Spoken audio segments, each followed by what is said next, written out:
Hola! Thank you for stopping by again. You're welcome to another episode with Shalom Undulaka on my YouTube channel, right? Okay, so if you're an OG, like an oldie, you will understand the chuckle at my name, Shalom Undulaka.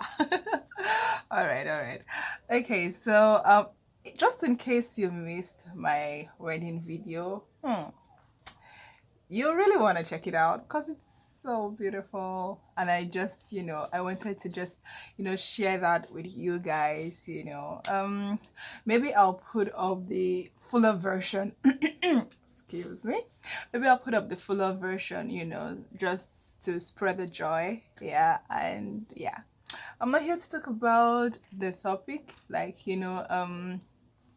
talking about shouting into the rooftop what Jesus has done for me and my family as regards marriage and all that now. But I'm here to talk about something very important. Like, I caught this revelation and it hit me like a light bulb. I was like, whoo, wow. And I thought grace was something else. I thought the essence of grace was, to just cruise. But then I saw something in another dimension, you know. And I'm just here to share with you guys. And I hope that you pick something very tangible from here. So you know how, you're asked, how are you able to do this and this and that and that, and you're like, oh, it's grace. It's grace. Before now I had a notion, and I am certain that I'm not alone on this boat. So I had the notion before now that the grace of God was a yes, the grace of God, while searching the dictionary meaning for grace, I just look, there was one that really stood out for me. Like, that's God's love for the unlovable, God's love for the unlovable. And it was just it really just spoke out and stood out for me, especially relating to this topic I'm speaking about right now. So God's grace, usually people will define God's grace as God in the race of a man, and yes, but I just want to ponder and focus on this definition for a little bit. That is God's love for the unlovable. We do not deserve that He should give us this, but then He graciously extends His helping hand, extends His love to us. It's so beautiful, it's so amazing. So I stumbled upon the scripture. No, I didn't stumble upon it. I was just studying from the top. I kept this scripture kept jumping at me, looking at passing through, diving through a particular season in my life right now. And the scripture just kept jumping at me. I just had to like look it up and really take time to study. Like, I stayed on that scripture for a while, and I'm still, once in a while, I still like go back to it to just, wow, amazing. So the scripture is this: First Corinthians 15 verse 10. First Corinthians 15 verse 10. And it says that he Paul, this is what Paul was saying now, that he is even the least of the apostles because he persecuted the church, but then the grace of God was extended to him, and that grace was not in vain because he worked harder than them all, but of course not by himself now. It is the grace of God. He was giving accolades to God, saying, God, I thank you, I bless you. I was really nothing to write home about, going the wrong route, like going the wrong route, but then you extended grace to me. You called me into light from darkness. You found it so worthy, like you found me worthy to be called out from darkness into your marvelous light. You extended your grace to me, and this is me paraphrasing now.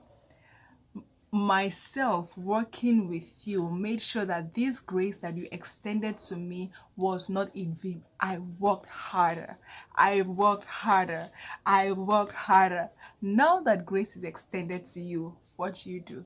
You work harder to ensure that that grace is not in vain. Of course, not leveraging on your own ability, because of course by strength shall no man prevail, but by leveraging on the grace of God. I worked harder than them all. So you say, oof, Lord, I thank you. I bless you. I got this promotion at my job. My goodness, I'm not even qualified.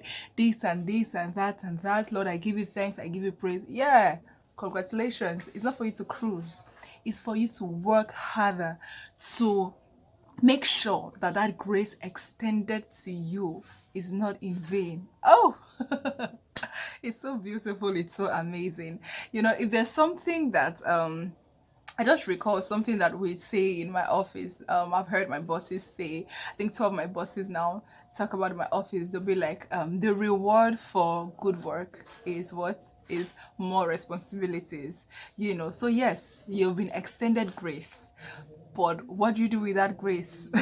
You work harder to make to beautify that grace, to qualify that grace, to make that grace sure. Oh my goodness. I hope my excitement is contagious, and I hope you take this home. Grace has been extended to you in your business. Oh, all of a sudden, celebrities are beginning to notice you. What do? You keep pushing harder, you keep going higher, you keep working better. Grace has been extended to you in your ministry. You've been given higher platforms. You keep stepping up higher, you keep working hard. Like, look at Paul, man, my G.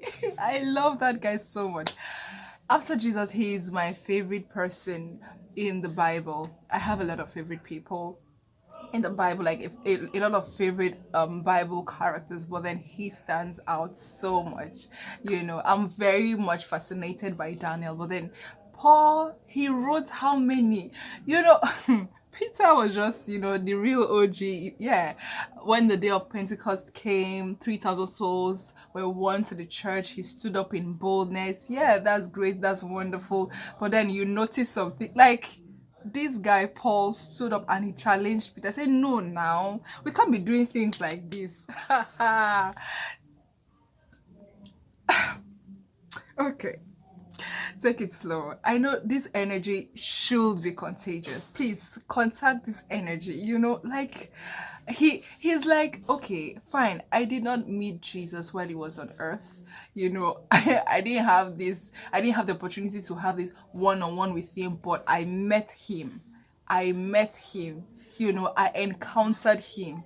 And he's like, no, man, no, no, you shouldn't do things like this. And whoa, it's so amazing. So now that you've received more grace, work harder so that that grace is not in vain. Hey.